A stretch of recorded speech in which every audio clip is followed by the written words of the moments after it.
அதிமுகவில் நாங்கள் ஒற்றுமையாக இருக்கிறோம், எங்களை யாராலும் பிரிக்க முடியாது என்று எடப்பாடி பழனிசாமி தெரிவித்துள்ளார்.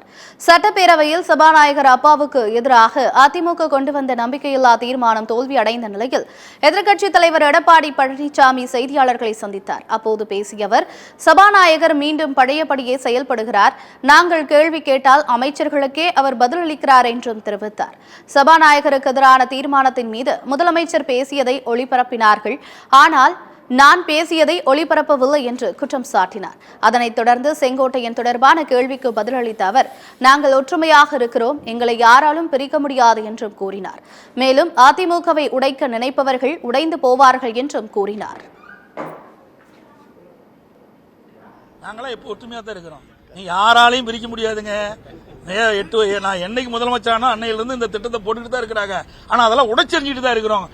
அதிமுக யாராலையும் உடைக்க முடியாது, முடக்க முடியாது. அதில் முயற்சி பிறகுதான் மூக்குடைப்பாரு, மூக்குடைந்து போகும்.